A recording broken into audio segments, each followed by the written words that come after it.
Hello बच्चों, आज हम करेंगे कक्षा 5 हिंदी का PT2 का पेपर है ये। जैसा कि आप देख सकते हैं, एक गद्यांश आपके सामने है। एक बार की बात है, एक जंगल में एक चालाक लोमड़ी रहती थी। वो हमेशा दूसरे जानवरों को धोखा देने का मौका ढूंढती रहती थी। एक दिन उसने देखा कि एक बंदर एक पेड़ पर बैठकर आम खा रहा है। लोमड़ी ने बंदर से कहा, हे बंदर, तुम्हारे पास कितने सारे आम हैं? मैं तो बहुत भूखी हूँ, मुझे एक आम दे दो। बंदर ने कहा, नहीं, ये मेरे आम हैं, मैं तुम्हें नहीं दूंगा। लोमड़ी ने फिर कहा, अगर तुम मुझे आम दोगे तो मैं तुम्हें एक बहुत ही खास बात बताऊंगी। बंदर उत्सुक हो गया और उसने लोमड़ी को एक आम दे दिया। लोमड़ी ने आम खाया और बंदर से कहा, तुम्हारी नाक कितनी लाल है? बंदर ने गुस्से में कहा, तुमने मुझे धोखा दिया है। लोमड़ी कैसी थी? चालाक थी।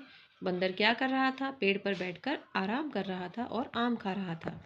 लोमड़ी ने बंदर से क्या मांगा? एक आम मांगा। बंदर ने लोमड़ी को आम क्यों दिया? लोमड़ी उसे कुछ खास बात बताने वाली थी, इसलिए। लोमड़ी ने बंदर को क्या बताया कि बंदर की नाक बहुत लाल है। इस गद्यांश में से दो संज्ञा सब शब्द छांटिए, लोमड़ी और बंदर। लोमड़ी की चाल का क्या अर्थ है? धोखा देने का मौका। इस गद्यांश में से दो क्रिया शब्द, देना और खाना। गद्यांश का उचित शीर्षक, चालाक लोमड़ी। शीर्षक मतलब टॉपिक होता है। आगे बढ़ते हैं। इस कहानी से हमें क्या शिक्षा मिलती है? किसी की बातों में नहीं आना चाहिए। गुरु और चेला की कविता के कवि कौन है? श्री सोहनलाल द्विवेदी जी। तेंदुए और बाघ में क्या अंतर होता है? तो आप ऐसे अंतर बताएंगे।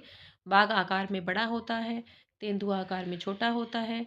बाघ के शरीर पर काली धारियां होती हैं, तेंदुए के शरीर पर धब्बे होते हैं। बाघ सिर्फ भूख लगने पर शिकार करता है, लेकिन तेंदुआ भूख लगने के अलावा सिर्फ मजे लेने के लिए, आनंद के लिए भी शिकार करता है।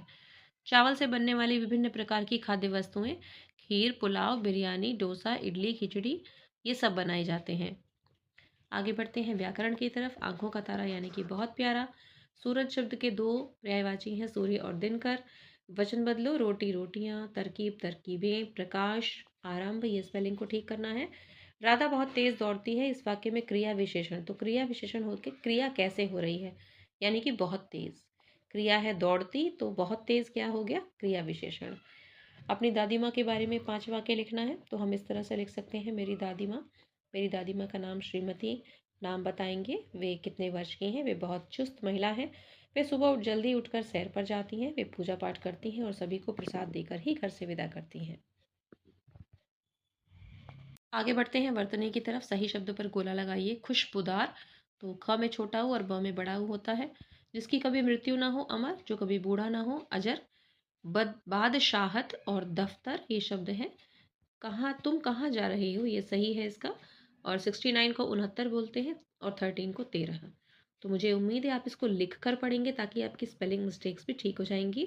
इसी तरह पढ़ते रहिए और सीखते रहिए।